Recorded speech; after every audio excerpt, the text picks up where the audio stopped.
എല്ലാവർക്കും ഒരു ഹായ്. അപ്പോൾ ഇന്നാണ് പോകുന്നത് സൊല്ലൻ്റ് 2 എന്ന ആനിമയുടെ എപ്പിസോഡ് 39. ഓക്കെ, അപ്പോൾ എപ്പിസോഡിൻ്റെ ആദ്യം തന്നെ കാണിക്കുന്നത് യുക്കാവ് ആ വരുന്ന ബീസ്റ്റിനെ കണ്ട് ഞെട്ടിയതാണ്. ആ വന്നത് നോക്കിയ ഒരു ഭീമകാരമായ ഒന്നല്ലായിരുന്നു, ഒരു ചെറിയ സോൾ ബീസ്റ്റാണ്. എങ്കിലും അത് 10,000 വർഷത്തിൽ കൂടുതൽ പ്രായമുള്ള ഒന്ന് തന്നെയാണ്. കഴിഞ്ഞ എപ്പിസോഡ് കണ്ട ആ ബീസ്റ്റ് ഇതിനെ കണ്ടാണ് പേടിച്ചോടിയെന്ന് നോക്കാം. ഇതിന്റെ പേരാണ് 3 ഗോൾഡൻ സ്പിരിറ്റ് ലയൺ. അത് അവിടെയുള്ള ബീസ്റ്റുകളെ ഹീൽ ചെയ്യണം. അവൻ്റെ ഉള്ള ഐ അതുമായിട്ട് ഫെമിലിയർ ആണ്. എന്നാൽ ടൈമെന്ന് ബിമ്മിങ്ങോട് ഈ ബീസ്റ്റ് യുഹാവയ്ക്ക് സൂട്ടബിൾ ആണ്, അതിനെ കൊന്നിറങ്ങാക്കിയാലോ ഈ തിയറി വെച്ച് എന്നൊക്കെ പറഞ്ഞ് തുടങ്ങുമ്പോൾ തന്നെ ബിങ്മിങ്ങിന്റെ ദേഷ്യം വന്നിട്ട് പഞ്ഞു കിട്ടു. കാര്യം പറയാണ്, സംഭവം ഈ എൻ്റയർ ഗ്രേറ്റ് ഫോറസ്റ്റിൽ ഇതാണ് ഒരേ ഒരു എംബറസ് ബീസ്റ്റ്. ഈവൻ ഒരു സെഞ്ചുറി മില്ലേനിയം സോൾ ബീസ്റ്റ് പോലും ഇതിനെ തലവണങ്ങുന്നതിന് തുല്യമാണ്. യുഹാവനോട് പറയാനായി തുടങ്ങി, ഇങ്ങനെ ഒരു ഏൻഷ്യന്റ് ബീസ്റ്റ് ഇവിടെ ഉണ്ട് എങ്കിൽ ഇവിടെ വളരുന്ന ബീസ്റ്റുകളുടെ എണ്ണം വളരെ കൂടുതലാണ്. ഇതിന്റെ സോൾ ബീസ്റ്റ് ഹീലർ എന്നാണ് അറിയപ്പെടുന്നത്.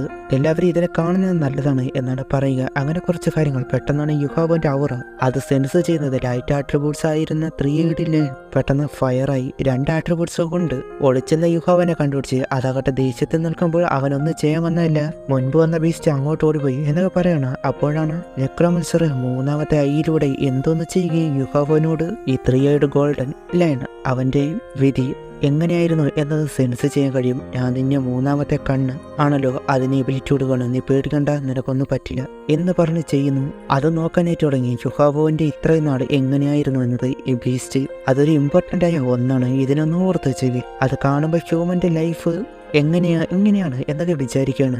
സത്യം പറഞ്ഞില്ലാണ് 10,000 വർഷം പ്രായമുണ്ടെങ്കിലും ഇതിന്റെ കൾട്ടിവേഷൻ എന്നത് ഒരു സെഞ്ചുറി മില്യന് തുല്യമാണ്. ഇനി വേണമെങ്കിൽ ഹ്യൂമനാകാൻ കഴിയും, അല്ലെങ്കിൽ തുടർന്ന് ബീസ്റ്റായിട്ടും ജീവിക്കാൻ കഴിയും. എന്നാൽ ഹ്യൂമൻസ് വളരെ ഡേഞ്ചറാണ് എന്നാണ് വിചാരിച്ചിരുന്നത്. യുഹാവോന്റെ പാസ്റ്റിലെ മെമ്മറി അതുപോലെ കണ്ടിട്ട് മാറുമെന്ന് അറിയില്ല. ഈ സമയത്ത് ഈ 3 ഗോൾഡൻ ലൈനെ അറ്റാക്ക് ചെയ്യാനാണ് എന്ന് കരുതിയ ടോപ്പ് 10 ബീസ്റ്റിലെ 8ാമതായ 3 ഹെഡഡ് ലയൺ സ്കാർലറ്റ് എന്നൊരു വേറൊരു 3 തലയുള്ള ലയൺ അത് യുഹാവോനെ അറ്റാക്ക് ചെയ്യാനായിട്ട് ഓടി വരുവാണ്. ഒരു സെഞ്ചുറി മില്യന് സോൾ ബീസ്റ്റിന്റെ ഔറ അത് മനസ്സിലാക്കി യുഹാവോ ഡേഞ്ചറാണ് എന്നോടി പറയുവാണ്. പിങ്മിങ് ടെൻഷനായി, കാരണം അത് വളരെ ഡേഞ്ചറായ ഒരു ബീസ്റ്റാണ്. ശൗശവും വാങ്ടോം കൂടി യുഹാവോ ഡേഞ്ചറാണെന്ന് മനസ്സിലാക്കിയിട്ട് അങ്ങോട്ട് പോകുന്നു. ഈ ബീസ്റ്റ് യുവാവിനെ അറ്റാക്ക് ചെയ്യുന്നതിന് മുൻപ് അങ്ങോട്ട് യുവാനെത്തി തടഞ്ഞു. യുവാനായിട്ട് പരിചയമുള്ളത് പോലെയാണ് സംസാരം. ടൈമിങ്ങിന് പോലെ ഈ ബീസ്റ്റിന് പേടിയാണ്, കാരണം ടൈമിങ്ങിന്റെ കൾട്ടിവേഷൻ അബ്സർവ് ചെയ്യാനായിട്ട് നോക്കിയിട്ടുണ്ടാകണം. നിനക്കെന്ത് ധൈര്യമുണ്ട് എൻ്റെ ചെറുക്കനെ ശ്രക്കിലെ ആൾക്കാരെ തൊടാൻ?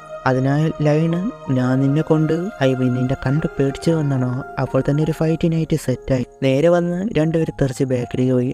ആ എംപ്രസിനെ കൊല്ലാനായിട്ട് നോക്കുന്നു എന്ന് പറയുമ്പോൾ എൻ്റെ ജീവൻ കൊടുത്താൽ നിന്നെ രക്ഷിക്കും എന്ന് പറയുന്നു. അതിന് യുഹോവൻ ആ കൊല്ലാനെന്ന് നോക്കിയതല്ല, നിങ്ങൾ തെറ്റിദ്ധരിക്കുന്നതാണ്. നീ അങ്ങനെ ശ്രദ്ധ മാറ്റെന്താ കണ്ട, നിന്റെ ഉള്ളിൽ നിന്ന് വന്ന സെഞ്ചുറി മില്യൺ സോൾ ബീസ്റ്റ് ഔറയോ അതവൻ സിമുലേറ്റ് ചെയ്തതാണ്. കഴിഞ്ഞ എപ്പിസോഡിൽ കണ്ടല്ലോ, അത് അങ്ങനെയാണെന്ന് പറയുന്നു. നോക്ക് എംപ്രസിനെ. അതാണെങ്കിലും അതിനെ കണ്ടപ്പോഴാണ് ലയൺ ഒന്ന് കൂളായത്. ഇപ്പോൾ വിശ്വസിക്കുന്നു. എന്നാൽ ലയൺ എംപ്രസിനെ ഷീൽഡ് വെച്ച് തടഞ്ഞു. അങ്ങനെ അങ്ങ് പോയാലോ? കാര്യം എന്താണെന്ന് ചോദിക്കുമ്പോൾ സ്പിരിച്വൽ ടൈപ്പ് ബീസ്റ്റ് യുഹാവനോട് 1000 മതിയോ? അതിന് യുഹാവോ അല്ല 10,000 എങ്കിലും വേണം. അത് കേട്ട് അത് നിനക്ക് താങ്ങുമോ? പറ്റും. അവൻ്റെ ഉള്ളിലെ സോൾ പവർ എനർജി അത് സീൽ ചെയ്ത് വെക്കാൻ കഴിയും. അങ്ങനെ സോൾഡറിനെ അബ്സോർവ് ചെയ്യും. എന്നിട്ട് അവൻ്റെ ബോഡിക്ക് താങ്ങാൻ പറ്റുന്ന രീതിയിൽ പയ്യെ റിലീസ് ചെയ്ത് ആ സീൽ അത് ബ്രേക്ക് ആവുകയും ചെയ്യും. ഇത് സ്പിരിച്വൽ സോൾ മാസ്റ്റേഴ്സിനെ പറ്റൂ. ഇതൊരു സീക്രട്ട് മെത്തേഡാണ്. ഓക്കെ, അത് കൊണ്ടുവരാനായിട്ട് പറയുന്നു. വേറെ വഴിയില്ല, പോയി. അങ്ങനെ നിൽക്കണം. അങ്ങോട്ട് വാങ്ങട്ടോങ് ശവശവും വരുന്നത്. അവിടെയുള്ള 3 ഗോൾഡൻ ലൈനിനെ കണ്ട് അതിശയിച്ച് നിൽക്കുന്നു. അതിനത്ര ഇഷ്ടപ്പെടാത്ത പോലെ യുഹോവന്റെ ബാക്കി പാസ്റ്റ് അത് കാണുന്നുണ്ട്.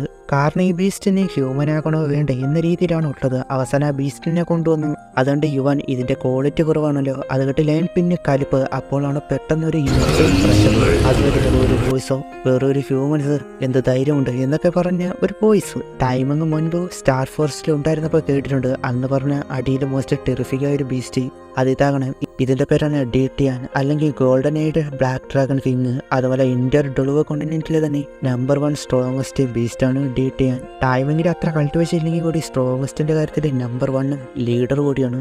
യുവാൻ അപ്പോൾ തന്നെ അവർ പൊയ്ക്കോളാം എന്ന് പറഞ്ഞ് പോകുന്നു. അത് കഴിഞ്ഞ് ശ്രക്ക് യുഹാവ അവന്റെ മാസ്റ്ററിനോട് പുതിയ സോൾഡർ കിട്ടി എന്ന് പറയാൻ വരുമ്പോൾ ക്രിട്ടിക്കലായ സിറ്റുവേഷനാണ് മോയൻ. യുവാന് ടെൻഷനായിട്ട് വന്ന് കാര്യം ചോദിക്കുമ്പോഴാണ് സൺമൂൺ എംപയറിന്റെ കീഴിൽ ഒരുപാട് യൂൾ സോൾ മാസ്റ്റേഴ്സ് വന്ന് അറ്റാക്ക് ചെയ്തു. 4 ഗ്രാൻഡ് മാസ്റ്റർ 4 ഗ്രാൻഡ് സോളിന്റെ മാസ്റ്റർ ഉണ്ടായിരുന്നു. മോയൻ ഒരാളെ കൊന്നു. അതുപോലെ ഷവമ ഇവിടെ നിന്ന് പോവുകയും ചെയ്തു. അതുകൂടി കേട്ടപടെ യുവാനാണെങ്കിൽ കലിപ്പായി. മോയൻ അപ്പോൾ ഞാൻ വിചാരിക്കുന്നത് നടക്കാൻ പോകുന്നത് പോലെ പവർഫുള്ളായ യൂൾ സോൾ മാസ്റ്റേഴ്സിന്റെ ഓർഗനൈസേഷൻ ഇരുട്ടിൽ ഹൈഡ് ചെയ്യണ്. അവർ സൺമൂൺ എംപയറായിട്ട് ചേർന്ന് കൂട്ടനെ ഒരു വാറുണ്ടാകാം. അങ്ങനെയൊക്കെ യുഹാവൻ അയക്കുന്നത് ചോദിക്കുമ്പോൾ അതുപോലെ ലെവൽ 9 സോൾ ഗൈഡിൽ ഷ്രക്കിനെ ടാർഗറ്റ് ചെയ്തിരുന്നു. ഇതെല്ലാം കൂട്ടി വായിച്ചാൽ അവൻ പോകാം, കുഴപ്പമില്ലാന്ന് പറയുകയാണ്. അങ്ങനെയെങ്കിൽ വാറ് അത് ഇല്ലാതായാലോ എന്ന് അതിലൊന്നും കാര്യമില്ല. യുഹാവോ കായിട്ടു കൂടി ചേർന്ന ഒരു പവർഫുൾ സോൾ ടൂൾ ഡിഫൻസ് പോലെ ഉണ്ടാകാൻ ഫാനുവിന്റെയും ഡൗഡോവിന്റെയും പ്ലാനാണല്ലോ. അതിന്റെ പേര് മറന്നുപോയി. Extreme individual soldier. അങ്ങനെയാണ് ലോ ഓഫ് എൻഫോഴ്സ്മെന്റ് അങ്ങനെ എന്തോ മോയന് പറയുന്നു. അവരെ അഡ്വാൻസ്ഡ് ലെവലിൽ പെട്ടെന്ന് തന്നെ എത്തിക്കാൻ 4 ലെവലിന് മുകളിലുള്ള സോൾ ഗൈഡിങ് ലെവലാണ്. സീഗോഡ് പൗലിയനിലെ ഓർഡറാണ്. അതിനുശേഷം അവരെങ്ങനെ ട്രെയിനിങ് ചെയ്യണം, ഇനി കുറച്ച് വർഷങ്ങൾ കൊണ്ട് തന്നെ എങ്ങനെയാണ് അവരെ പഠിപ്പിക്കേണ്ടത് എന്ന മീറ്റിംഗിൽ അവർ എല്ലാവരും 2 കൂട്ടരും ഒരുമിച്ച് നിൽക്കാനായിട്ട് തീരുമാനിച്ച്. ഏത് ഷാവോഷിയുടെ മാസ്റ്റർ സോൾ ഡിപ്പാർട്ട്മെന്റ് ഡൗഡോ അല്ലെങ്കിൽ ലിങ്ങറിന്റെ സോൾ ഗൈഡിങ് ഡിപ്പാർട്ട്മെന്റും കൂടി ചേർന്ന് അവരെ പഠിപ്പിക്കാനായിട്ട് തീരുമാനിച്ചു. അത് കുറെ ദിവസങ്ങള് മാസങ്ങള് വർഷങ്ങള് കടന്നു പോകുന്നു. ഈ സമയത്ത് അവർ തന്നെ അവരുടെ സ്കില്ല് കൾട്ടിവേഷൻ എല്ലാം ഡെവലപ്പ് ചെയ്യുന്നുണ്ട്. അഡ്വാൻസ്ഡ് ലെവലിൽ എത്തുക എന്നത് അത്ര എളുപ്പം പണിയല്ല. അതുകൊണ്ട് തന്നെയാണ് അധികമാരും ആ ലെവലിൽ പ്രായത്തിൽ എത്താത്തത്. അങ്ങനെ എന്ത് തന്നെയാലും അവരുടെ ട്രെയിനിങ് കൾട്ടിവേഷൻ അങ്ങനെ പഠിപ്പിക്കുന്ന സോൾ ടൂൾ അവർ തന്നെ അവർക്ക് യോജിച്ച രീതിയിൽ ഉണ്ടാക്കുന്നു. അത് വെച്ച് ചെക്കൊക്കെ ചെയ്യുന്നുണ്ട്. പിന്നെ ഫുഡ് അടി തന്നെ. അങ്ങനെ ഒരുപാട് ദിവസം കടന്നു പോവുകയാണ്.